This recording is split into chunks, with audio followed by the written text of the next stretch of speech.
Olá, sejam bem-vindos ao canal do Professor Diná. Hoje nós vamos falar da litosfera, especificamente do solo, tá? Significa litosfera.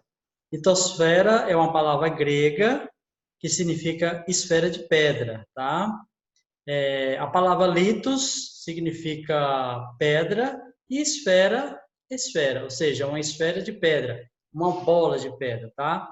Quando a Terra foi formada, ela não foi formada com barro, tá? Ela foi formada de pedras derretidas, por exemplo, foram esfriando e foram se desmanchando novamente, e foi formando o solo, a Terra, né, que a gente chama. O que é que existe no solo? O que é que existe no solo? É a primeira pergunta aqui. E aí a gente começa a estudar para a gente entender o que é que existe no solo. Quero que vocês acompanhem direitinho aí para vocês entenderem, tá? Intemperismo. O que é intemperismo? Intemperismo, na verdade, como o texto aqui está dizendo, é o desgaste das rochas de grão em grão através do vento, chuva, gelo, temperatura e outros fatores que irão transformar as rochas em solo, em terra, por exemplo. É como se eu pegasse uma grande pedra, por exemplo, e aí o vento fosse batendo nela, e ela fosse desmanchando aos pouquinhos, tá? Ela fosse desmanchando aos pouquinhos, e essa pedra que a gente chama de rocha, tá? Ela vai virando terra, tá? Os decompositores. Quem são os decompositores? São micro-organismos, como por exemplo, são as bactérias e os fungos, que transformam a matéria em adubo. As bactérias e os fungos, elas pegam, por exemplo, vamos dizer assim, madeira e vai transformando ela aí em adubo, por exemplo, em terra. Tá? Quem faz esse processo são as bactérias, são os fungos. Aqui nós temos uma rocha em forma de um pilão, por exemplo, e ela não era assim, mas com o tempo ela foi se desmanchando e foi ficando nesse formato. O que acontece aqui é o seguinte: o vento vai batendo, o sol vai batendo, no caso esquenta, né? A chuva vai batendo e ela vai desmanchando. De grãozinho em grãozinho ela vai saindo ali os pedacinhos dela. Esses pedacinhos aí vão caindo e vai formando a terra. Pode formar areia, dependendo do tipo de rocha, pode formar argila, pode formar os minerais, por exemplo. Então, esse processo aqui de desmanchar a rocha em terra, nós chamamos de intemperismo, o que é intemperismo? É a transformação da rocha em solo, tá? E nessa outra figura, nós temos os decompositores. Aqui, por exemplo, são os fungos. Os fungos que estão transformando a madeira em adubo, tá? Assim como fica um pão lá esquecido, guardado, o fungo entra nele e vai fazendo essa decomposição também. Na nossa pele também, o fungo também pode causar micose e vai se alimentando da pele e vai fazendo uma transformação, se a gente não tiver cuidado, tá? As bactérias também fazem isso. Eles são importantes no processo da decomposição. Lá no início nós tínhamos uma pergunta: o que é que o solo é formado? Então aqui nós já temos uma resposta. O solo é formado por uma parte mineral e por outra parte orgânica, tá? Então o solo é formado por uma parte mineral e a outra é orgânica. A parte mineral é aquela que se origina da degradação da rocha, ou seja, a rocha vai se desmanchando e vai formar a parte mineral. E a parte orgânica? Ela é formada por restos de plantas, como por exemplo as folhas, galhos, frutos e restos de animais também, tá, gente? Os ossos, os nossos ossos, quando nós somos enterrados, o nosso tecido, né, que é a carne, as fezes também, que são jogadas aí, por exemplo, despejada aí toneladas e toneladas de fezes aí na terra, E outros seres vivos, como, por exemplo, bactérias e fungos, tá? Tem uma rocha que nós chamamos ela de rocha mãe ou de rocha matriz, tá? Essa rocha matriz é ela que dá origem ao solo, ou seja, é ela que vai se desmanchar de grãozinho, e grãozinho vai formar aí a terra. Só que ela fica mais nas profundezas, tá? Ela não fica aqui tão em cima. Mas é claro que a terra ela vai como se revirando, ela vai se remexendo aí, tá? Alguns vão subindo, outros vão descendo, então assim vai esse processo, tá? E assim ela vai se desmanchando, vai formando terra. Como vocês podem ver aqui, por essa imagem aqui, a, a Terra ela é formada por camadas, tá? A gente vai ter camada de uma coisa, camada de outra coisa, e assim vai, tá? E nas profundezas a gente vai encontrar aí os minérios, por exemplo, o ferro, por exemplo. A gente vai encontrar o zinco, a gente vai encontrar a matéria-prima para alumínio. O ser humano ele retira recursos minerais das camadas abaixo do solo, ou seja, das camadas profundas. Como é que ele vai saber que ele tem? Ora, ele encontra uma rocha aqui em cima e aí ele vai dizer, por que essa rocha está aqui? Aí um geólogo pega essa rocha, faz estudo, fala, encontra mais outras rochas aqui, não foi por acaso que essa rocha está aqui, e fala, olha, aqui a gente tem tal tipo de minério. Vamos fazer uma pesquisa mais profunda, aí começa a fazer perfuração, aí começa a descobrir que isso é realidade, que isso é verdade, e aí ali se instala uma mineradora, tá? Beleza? Quais são os tipos de solo que nós temos? Nós temos, nessa primeira imagem aqui, nós temos um solo arenoso, tem muito areia aqui, tá? Que são pés de mandiocas, tá? E a gente percebe que os pés de mandioca aqui, eles estão murchos, eles estão morrendo. Por quê? Porque aqui nós temos uma terra arenosa. E o que é uma terra arenosa? Ela tem teor de areia superior a 70%, ou seja, tem muita areia, seca com muita facilidade, a água acaba passando com muita facilidade para outros lugares, por isso que são permeáveis, tá? Permite a passagem de água com muita facilidade. Os minerais e a matéria orgânica são carregadas pela água, deixando o solo pobre, ou seja, fica sem nutrientes, seca com muita facilidade. Então, com isso, o plantio vai morrer, não vai ter formação de uma vegetação consistente, sólida. Nós vamos ter árvore de grande porte, por exemplo, alguma planta que pode se dar bem aqui, tá? Mas no geral é uma terra fraca, uma terra pobre. E nós temos outro tipo de solo que é o argiloso, como vocês podem ver aqui nessa segunda imagem. Argiloso. Por que argiloso? Porque tem argila. Predomina a partícula de argilas de 35% a 60%. E a argila retém muita água. Ela é como se fosse, vamos dizer, uma cerâmica. Ela não deixa a água se infiltrar, a água ir embora, por exemplo. E aí deixa a região muito encharcada.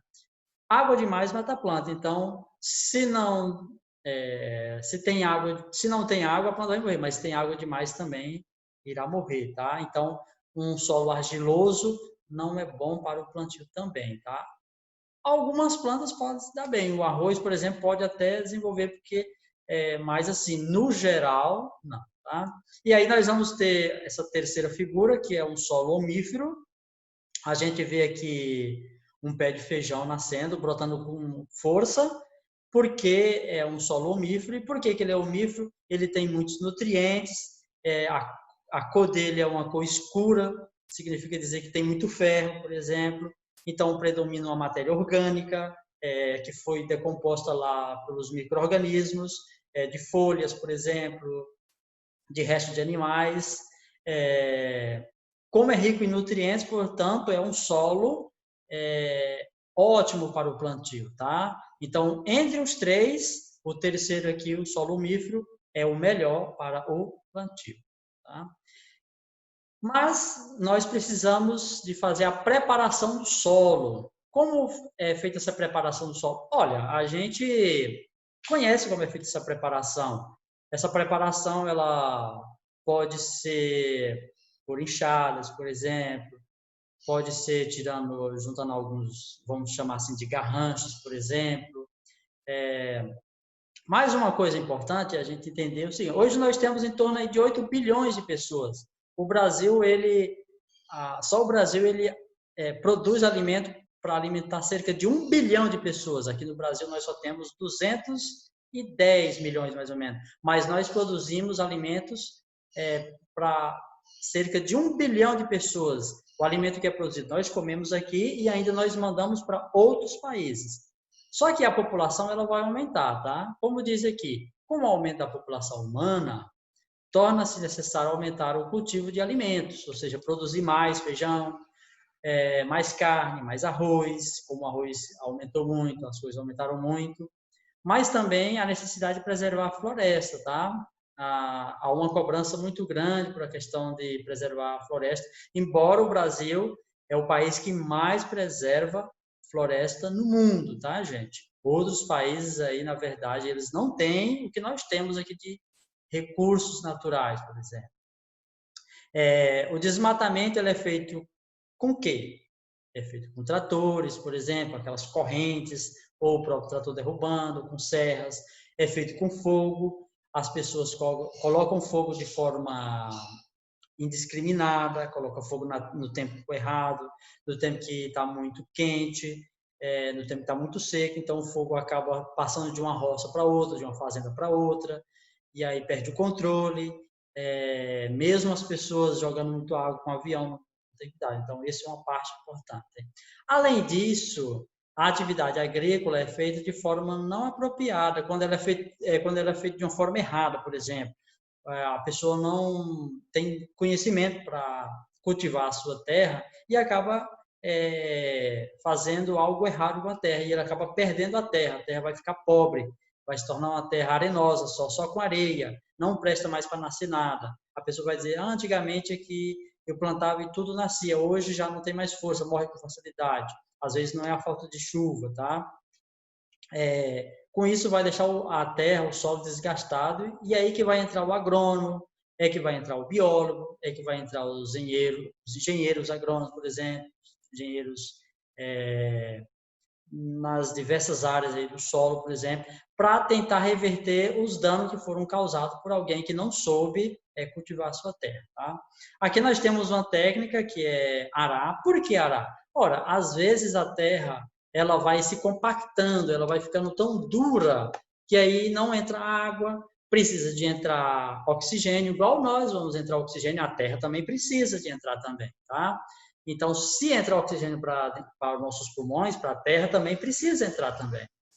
Se entra água pela nossa boca também, para a terra também precisa entrar também. E arar a terra significa dizer permitir revirar, remexer para que entre água, para que entre oxigênio, para que entre os nutrientes e a terra volte a ficar fofa, para permitir vamos dizer assim, ter um plantio com sucesso. E a colheita com sucesso, né? Que plante numa área menor e que obtenha uma quantidade maior. Tá? Então, arar é uma forma de preparar o solo para o plantio. Tá? Adubação também. O que é adubação? É acrescentar nutrientes que estão em falta no solo. Um agrônomo ele vai numa fazenda que vai plantar, por exemplo, aí vai coletar, vai pegar um pouco de terra de um canto, do meio, do canto, vai pegando no lugar, leva para o laboratório e aí lá ele vai estudar o que é que tem, quais são os nutrientes que tem. Então ele vai descobrir que em uma parte da roça tem menos nutrientes que em outra parte. Então aquela parte que tem menos precisa ser adicionados nutrientes. Na parte que tem um pouco mais, menos. Não é jogar de qualquer maneira. Eu vou jogar de qualquer maneira, em qualquer quantidade. Não é assim, tá? Senão, a falta de nutrientes não permite nascer um plantio, ou desenvolver um plantio, ou dar frutos. Mas o excesso também de nutrientes também mata também as plantas, tá? Aí a gente tem uma adubação mineral ou inorgânica, tá? Ela é obtida por meio da extração de minerais das rochas, né? Conhecido como fertilizantes químicos. Este produto contém nutrientes indispensáveis para o desenvolvimento das plantas, principalmente o nitrogênio, o potássio, o fósforo. E nós temos a adubação orgânica. Essa adubação é retirada da matéria de origem vegetal, no caso as folhas, por exemplo, já foi citado lá anteriormente. Também de origem animal, também, os animais que vão sendo enterrados, ficam ali, por exemplo, na terra, com estérico, tá? Com bagaços, com casca de frutas, que a gente pode utilizar esses restos de comida para fazer esse tipo de adubação, tá? Com farinhas e restos de vegetais, que podem estar em estágio de decomposição, né? Ou já são decompostos.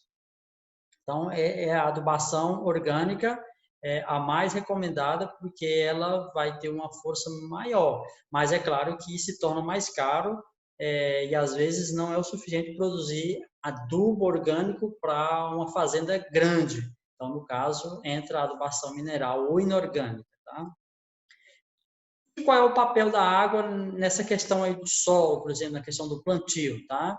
Aqui a gente percebe uma irrigação. Qual é o objetivo de fazer uma irrigação? Ora, em algum lugar chove pouco, a chuva é fraca, ou está longe de um rio, de um riacho, por exemplo, e aí a pessoa quer plantar em outra época que não chova, por exemplo, quer cultivar alguma coisa ali, ou esse plantio dele depende de água constantemente. Então a irrigação ela é feita por canos, canaletas, diversas formas. Qual é o objetivo da irrigação? Bom, o objetivo é de trazer água para o lugar que não tem.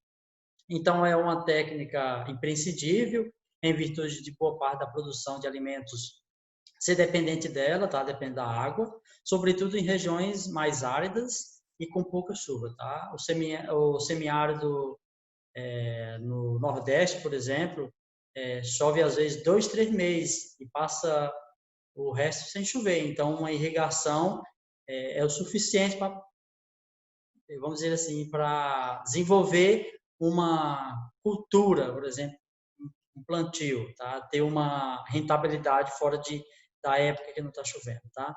Outro método seria a drenagem. A drenagem já é o contrário da irrigação. A irrigação eu vou levar água. A drenagem é eu retirar água. É um lugar que chove muito, a roça ela fica encharcada e água demais, como eu já falei, mata a planta. Então, no caso aqui, precisa de fazer o quê? Fazer canaletas para tirar essa água, para drenar. Essa água ela precisa sair para enxugar, para a planta desenvolver. Tem, vamos dizer assim, o feijão, por exemplo, não está com muita água. Então, o milho também amarela, vice, que a gente chama também, tá? E outras. E, então, no caso aqui, exceto o arroz, né? Que o arroz é justamente desse lugar mesmo, de água mesmo. É uma, vamos dizer, uma planta aquática. Aqui no caso, aqui, a drenagem é um processo de remoção do excesso de água dos solos, de modo que lhes dê condições de aeração, ou seja, de entrar o ar, de entrar, vamos dizer assim, nutrientes, estruturação e resistência. Tá? Sempre que a drenagem natural não for satisfatória, pode-se fazer em complementação à drenagem artificial, ou seja, fazer canos, por exemplo, canaletas e puxar essa água, tá? Até mesmo às vezes com bombas para retirar a água. E por último aqui nós temos plantas que recuperam o solo. Eu falei lá no início que tem solo que acabam sendo desgastados pelo plantio. Então os agrônomos recomendam que faça um plantio, vamos dizer assim,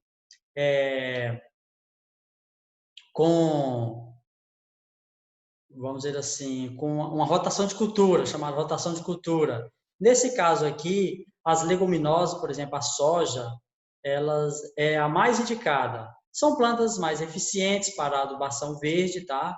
Melhorar a propriedade física do solo, elas são fixadoras de nitrogênio. Então, a gente observa aqui na raiz que tem esses bolos aqui, são nitrogênio fixado aí, tá? Existem uma associação aí chamado raiz com bactérias que faz essa fixação de nitrogênio no solo e aí a gente tem, vamos dizer assim, um solo recuperado, tá? Por meio da rotação de cultura. Ora planta uma coisa, ora planta outra.